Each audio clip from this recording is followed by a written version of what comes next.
In this lesson, we're going to solve problems involving probability. Before we start, let's have some exercises about mutually exclusive. So first, we need to determine if each event of drawing a card from a standard deck of playing card is mutually exclusive or not mutually exclusive.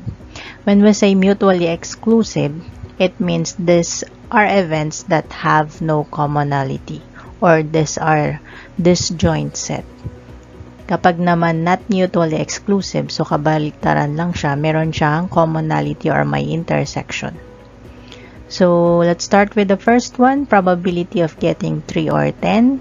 So since separate naman sa card natin yung 3 at saka 10, it means that is mutually exclusive. Second, probability of getting 5 or jack. Ganun din, magkaibang character din yung 5 and jack, so they are mutually exclusive. Third, probability of getting a spade or ace. So since meron tayong spade na ace, it means meron tayong intersection, so that is not mutually exclusive. Number 4, face card or king. So since yung king is also a face card, so it means meron silang intersection. So, this is not mutually exclusive. Number 5, probability of getting heart or club. So, since magkaibang suit yung heart tsaka club, wala silang intersection, so they are mutually exclusive.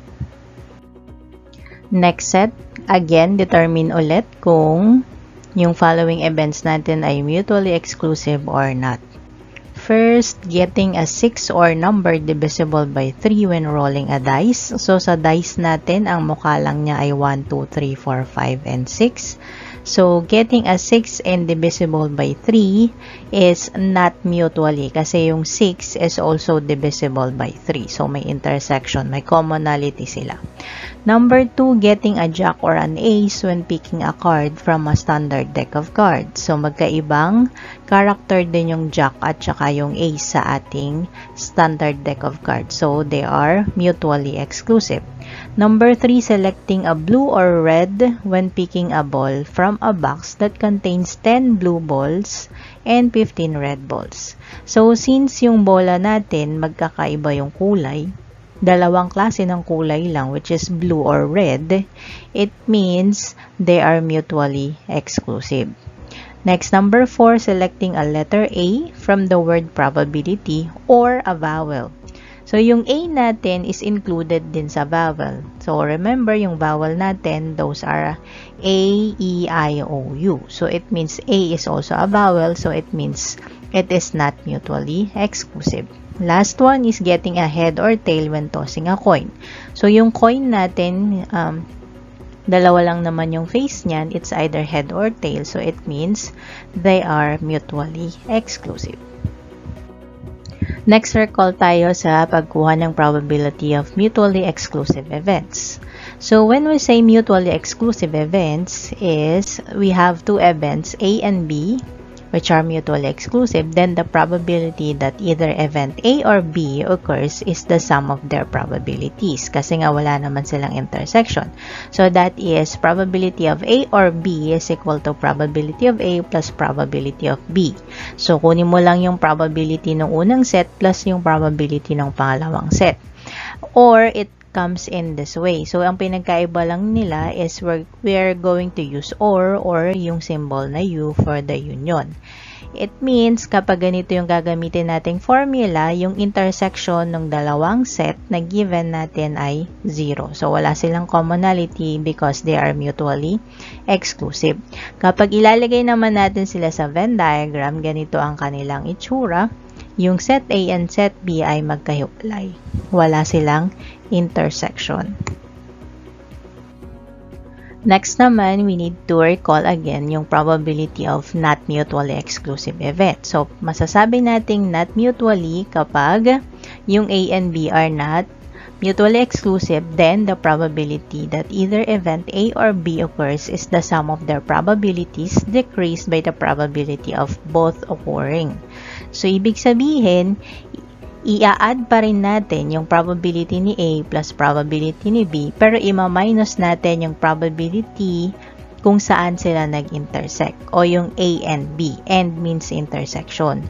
Or pwede rin ganitong symbol, U yung gagamitin natin. So, kapag ganito yung formula na gagamitin natin, it means merong intersection, o yung A intersection B natin is not equal to 0. Ibig sabihin, meron tayong intersection. So, sa Venn diagram, ganito natin siya i-represent. Yung set A and set B natin ay may intersection or may common elements dito sa gitna. It means this is the intersection. And kapag nilagay mo siya sa shaded area, buong A and B, kasama yung intersection. So, yan yung pag-solve natin kapag not mutually exclusive events, yung hahanapan natin ng probability. Next, recall natin yung independent events. So, two events are independent if the fact that one event has occurred has no effect on likelihood of the other event. So, ibig sabihin, yung naunang event ay hindi niya maapektuhan yung susunod na event. So, for example, when flipping two coins, the first coin comes up heads and the second coin comes up tails are independent. Kasi nga, pag nag-flip tayo ng coin, yung coin natin is dalawa lang naman yung mukha niya. So, hindi naman po pwedeng madiktahan tayo kung ano yung lalabas. It's either head or tail pa rin. Kaya independent pa rin siya. So, kapag independent yung isang event, to get the probability of A and B, o yung probability of A intersection B, you need to multiply the probability of A and probability of B. So, take note, kailangan independent event muna, yung kailangan nating isolve, and then we're going to multiply na lang yung probability ni A and probability ni B para makuha yung probability of A intersection B. Kapag hindi siya independent, ibang formula naman yung gagamitin natin. Example of an independent event is a card is drawn at a random from a standard deck of cards. What is the probability that the card is a red queen? Red queen or red and queen, yung card na kailangan nating bunutin. So, what is the probability of getting a red and queen or red queen? So, since this is independent event, we can now use the probability of A and B, kasi nga red and queen, o yung probability of A intersection B is equal to probability of A times probability of B. So, yung una nating set is the card is red. So, what is the probability of getting a card or a red card is 26/52. Kasi nga, yung ating deck of cards ay may 4 na suit. So, yung dalawang suit ay red, which is heart, tsaka diamond. Yung dalawa naman ay black, which is spade and club. So, we have 26/52. Yung second set naman natin is the card is queen. So, yung queen natin, meron lang tayong 4 na queen. So, that is 4/52. And then, we're going to multiply. Kapag minultiply natin yan, pwede tayong mag-simplify muna. Pwede tayong mag-cancel. So, 26/52 is divisible by 26. So, pwede mo siyang eliminate. And then, i-divide lang natin yan pareha sa 26. So, 26 divided by 26 is equal to 1. And 52 divided by 26 is equal to 2. Same naman dito sa ating 4/52. Yung 4 tsaka 52, divisible yan sa 4. So, pwede tayo mag-simplify dyan. It means, yung 4 divided by 4 is 1. And then, 52 divided by 4 is 13. And then, we can now multiply yung numerator to numerator and denominator to denominator. So, 1 times 1 is equal to 1 and 2 times 13 is equal to 26. So, we have now 1/26. So, yung answer natin, yung probability of getting a red queen or a red and queen, that is 1/26. So, kapag verify natin, dalawa lang naman yung ating red queen, which is heart and diamond. So, that is 2/52 or in lowest term is 1/26. So, tama po yung ating formula. Next is dependent events. So recall natin siya, when we say dependent events, we have two events are dependent if the occurrence of one event influences the probability of another event. So let's say meron kang naunang event, yung second event mo ay maapektuhan na nung naunang event. So example of this is if you want to have a trip with your friends, it depends on whether or not your parents will allow you. So may trip ka, pupunta ka sa trip, pero in one condition, dapat papayagan ka ng magulang mo. Pero pag di ka pinayagan, wala kang trip. So that is a dependent event. So kapag dependent event, yung kailangan mong isolve, yung getting the probability of A and B, yung A intersection B, is probability of A multiplied by probability of B following A.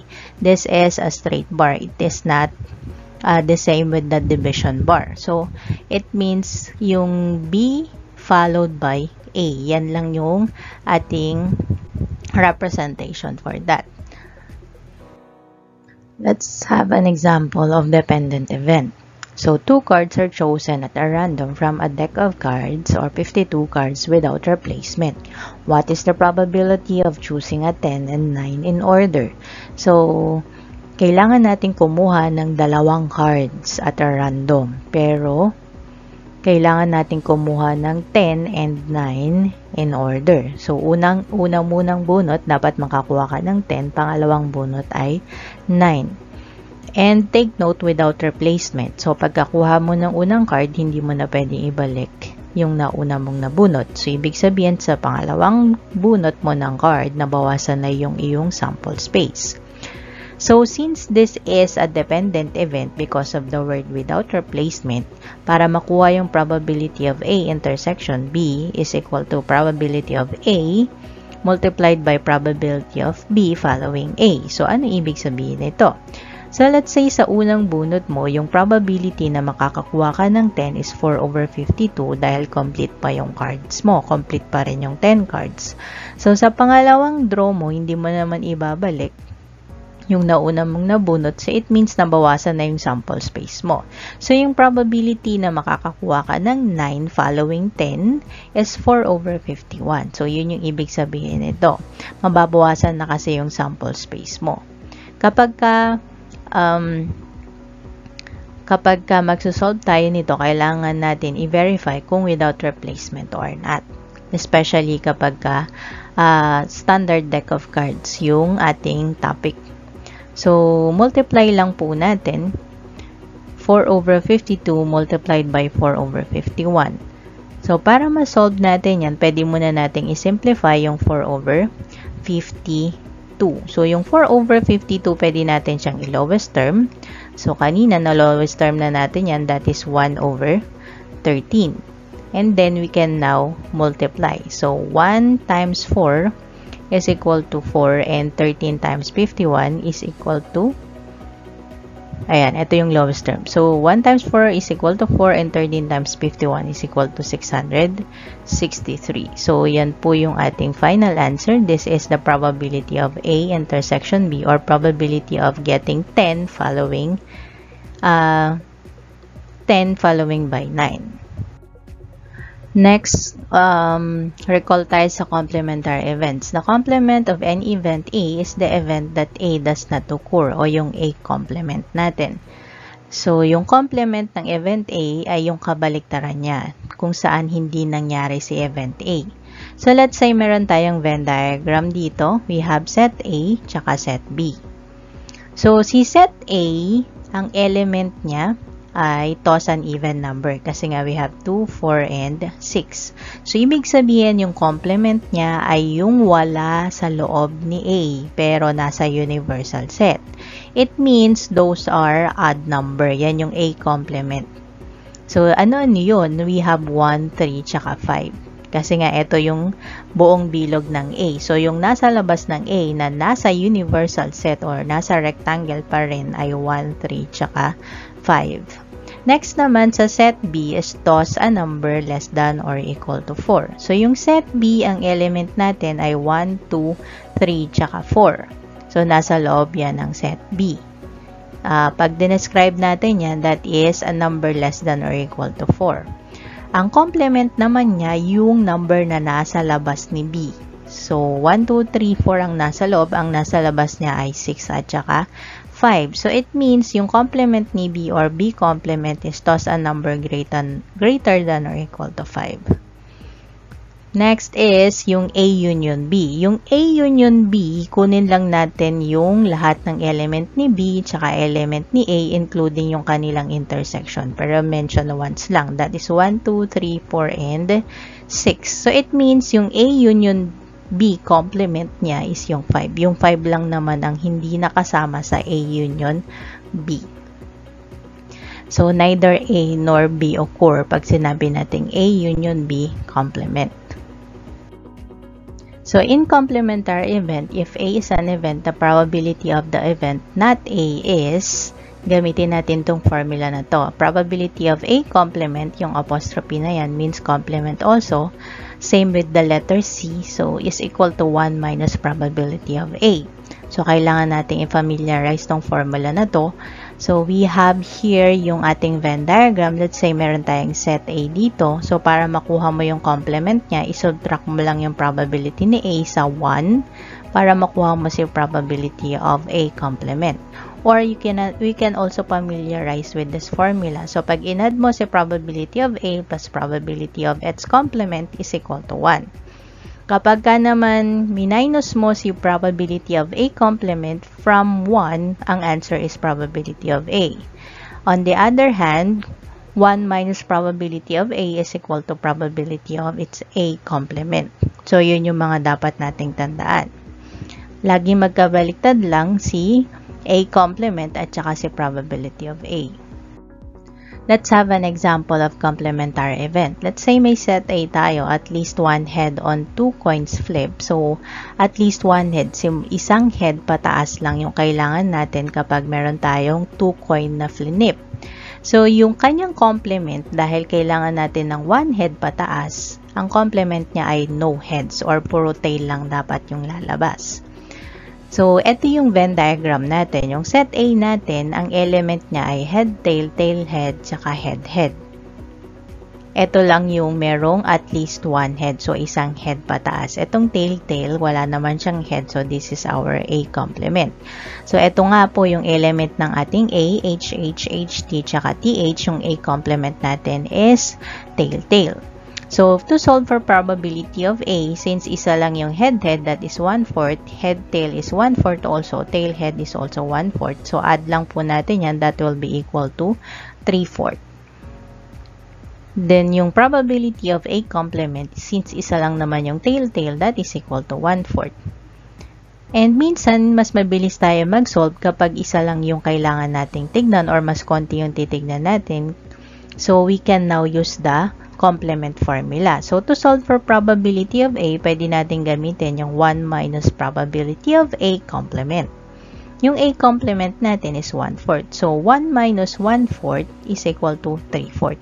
Same pa rin yung lumabas dun sa ating sinolve kanina, wherein inisa-isa natin yung mga possible event natin kapag kukuha tayo ng at least one head on 2 coins flip. So, mas mabilis gamitin yung mag-subtract na lang ng A complement from 1 whole to get the probability of A. Next example of complementary events is a die is tossed. What is the probability of getting 2 or higher? So, sometimes it is easier to work with complementary. So, mas mabilis daw mag-work sa kabaliktaran niya. Getting a 1, yung opposite ng ating getting 2 or higher. So, which has a probability of 1/6 kasi nga 6 lang naman yung mukha ng ating dice. So, getting a 1, ang probability ng getting a 1 is 1/6. So, to solve for not getting a 1 or getting a 2 or higher is, i-minus lang natin yung 1/6 sa 1 natin. That is our probability of our A complement. So, 1 minus 1/6 is equal to 5/6. This is now our final answer. Probability of getting a 2 or higher is 5/6. Let's solve another set of problems. We have 3 coins are tossed. Find the probability that at least 2 tails will appear. So, ibig sabihin, 3 coins yung itotoss natin. kailangan nating isolve or hanapin yung probability na at least dalawang tail yung mag-appear. So, 2 tails pataas. So, ito yung mga table or ito yung table ng possible outcome natin pag 3 toss our coins. So, we have head, head, head, which is hindi natin kailangan yan kasi ang kailangan natin is 2 tails. At least 2 tails pataas. Head, head, tail, hindi rin yan. Head, tail, head, hindi rin. Head, tail, tail, yan. Kailangan natin yan. Kasi yan, kailangan natin ng at least 2 tails. Next, tail, head, head, hindi natin yan kailangan. Tail, head, tail, kailangan yan. Tail, tail, head, kailangan din yan. And tail, tail, tail, kailangan din yan kasi 2 pataas nga. So, it means we have 4 na 2 tails yung mag-a-appear. So, 4 out of 8 kasi 8 lahat yung possible outcome or pwede natin i-simplify yung 4 over 8 that is equal to 1/2. Another set of problem, 2 dice are tossed. What is the probability of a sum greater than 8 or doubles? So, dahil meron tayong 2 dice, ang mga possible outcome niya ay ito, nakalist na siya. So, that is 1, 1, 1, 2, 1, 3, 1, 4, 1, 5, 1, 6, and so on. So, kung total niyan, 36 outcome lahat yan. Kasi nga sa bawat dice natin, meron tayong 6 na faces. So, 6 times 6, that is equal to 36. So, sum greater than 8 or double. So, A union B yung gagamitin nating formula. At dahil meron tayong intersection, meron tayong mga doubles na greater than 8 yung sum. So, not mutually exclusive tayo ang gagamitin nating formula. Kaya meron tayong isusubtract na probability of A and B. So, ano yung probability na makakakuha ka ng A or yung sum greater than 8? So, these are the red text. Ito yung mga may sum na greater than 8. So, ilan yan? 1, 2, 3, 4, 5, 6, 7, 8, 9, 10. So, we have 10 over 36. Yung doubles naman natin is 1, 2, 3, 4, 5, and 6. So, 6 over 36. Pero ano yung event or yung elements natin na 8 greater than 8 tapos at the same time doubles pa? Those are 5, 5, and 6, 6. So, we have 2 over 36. So, again, probability of A is 10 over 36 kasi nga 10 ito, yung may sum na greater than 8. And 6 over 36 yung probability of getting doubles kasi 6 lahat yan. And then, minus 2 over 36, that is their commonality. Yung 5, 5, and 6, 6 ay may sum na greater than 8 at the same time doubles pa. So, to simplify this, 10 plus 6 minus 2 is equal to 14. Then, copy lang natin yung denominator which is 36. And then, i-lowest term lang natin yung 14 over 36 which they are both divisible by 2. Kaya, ang answer natin is 7 over 18. So, yung probability to get a sum greater than 8 or doubles when 2 dice are tossed ay 7 over 18.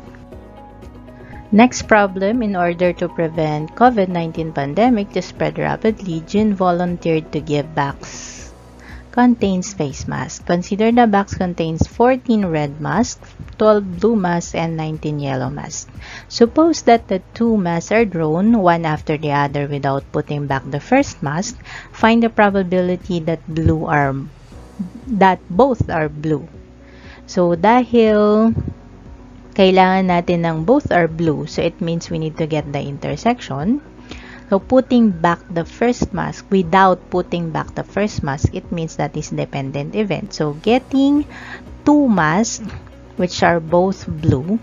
So, we have probability of A intersection B equals probability of A multiplied by probability of B following A. So, ilan yung probability na makakakuha ka ng blue mask sa unang bunot? It is 12 over 35. Kasi nga 12 yung ating blue mask. And pag inad mo lahat ng mask sa box, 14 plus 12 plus 9 is equal to 35. So, pero sa pangalawang kuha mo ng mask, bawas na po ng isang blue, kaya 11 na lang. Bawas na rin yung ating mga mask kasi nakuha mo na nga yung isa. So, 34 na lang. And then, we can simplify this muna bago tayo mag-multiply yung 12 at saka 34. Yung 12 tsaka 34, they are both divisible by 2. So, pwede muna natin siyang i-lowest term. So, 12 divided by 2, ito ay magiging 6. Tapos, yung 34 divided by 2, this is 17. So, in short, pwede na tayo mag-multiply pag na-lowest term na natin para mas maging maliit yung number. So, 6 times 11 is equal to 66 and 35 times 17 equals 595. So, depende sa inyo kung paano nyo siya isosolve. Basta i-multiply nyo lang yung probability ni A tsaka probability ni B following A. Next problem, June has a box of beans to plant. It contains 7 white beans and 7 black bean seed. As he plants, what is the probability of drawing 2 white beans and 1 black beans in succession? So, ibig sabihin, 3 beans yung kailangan nating makuha ng magkakasunod. So, without replacement yun. Kaya that is dependent event. So, ang gagamitin natin is probability of A intersection B equals probability of A times probability of B following A times probability of C following B. So, ito, pwede natin idagdag depende kung ilang beans yung kailangan natin kunin. So, kung 4 yan, dagdag ka pa ulit ng another D naman following C. So, what is the probability of getting a white? Or probability of A, that is 7 over 14 kasi 7 yung white natin. And yung sample space natin is 14 kasi 7 white and 7 black. Pero yung pagkuha natin ng another white, kasi nga B following A, nakakuha ka na ng isang white, so bawas na siya, kaya 6 na lang. At nabawasan na rin yung sample space mo, kaya 13 na lang. Yung pangatlong set, yung probability of getting C following B, which is black beans, ay equal to 7 over 12. Yung 7, kasi nga 7 black, hindi naman white na yung binunot mo, so complete pa rin yung black natin. Pero bawas na yung sample space mo, nakabunot ka ng 2 white doon, kaya 12 na lang siya. And then, multiply lang natin sila lahat. 7 over 14 times 6 over 13 times 7 over 12. So, para hindi mahirapan, pwede tayong mag-lowest term. Yung 7 over 14, they are both divisible by 7. So, pwede mo siyang i-lowest term. That is equal to 1 over 2. Or 7 over 14 is 1 half. And then, pwede rin yung 6 at saka 12. They are both divisible by 6. So, yung 6 divided by 6 is 1. 12 divided by 6 is 2. So, ayan, na lowest term na natin siya. So, pwede na tayong mag-multiply. So, multiply tayo. We have 1 times 1 times 7 is 7. 2 times 13 times 2 is equal to 52. So, ang final answer natin is 7 over 52. Next problem, Michael's basketball shooting records indicate that for any frame, the probability that he will score in 2-point shoot is 40%, a 3-point shoot 25%, and neither 35%. What is the probability that Michael's will score either in 2-point shoot or 3-point shoot? So, in a Venn diagram, pwede natin siyang i-represent ng ganito. Yung set A natin, that is 2-point shoot, which is 40%. Yung set B naman natin is 3-point shoot, which is 25%. Tapos yung neither natin is 35%. Hindi naman siya sinabing intersection kasi nga neither siya. So, wala dito sa 2-point or 3 points. Maybe 1-point shoot siya or wala naman sigurong 4-point shoot. So, solve natin siya either daw. So, or, it means the union of 2 points tsaka 3-point shoot. So, that is A union B, which is equal to probability of A plus probability of B. Wala naman silang intersection. So, yung probability of A or yung 2 points equals 40.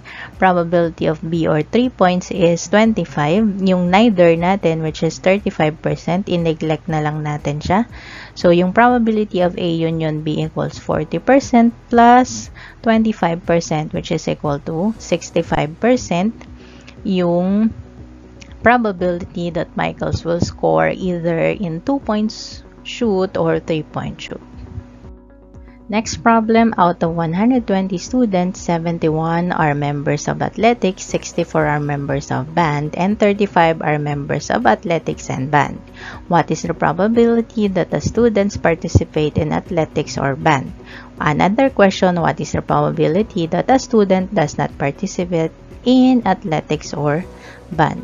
So, first, kailangan natin siyang ilagay sa Venn diagram. So, ito yung Venn diagram natin. This is the students na athletics. Yung another Venn diagram natin, yun naman yung member ng band. So, una nating ilalagay yung intersection nila, yung member of athletics and band, which is 35. Yan yung ilalagay natin sa loob.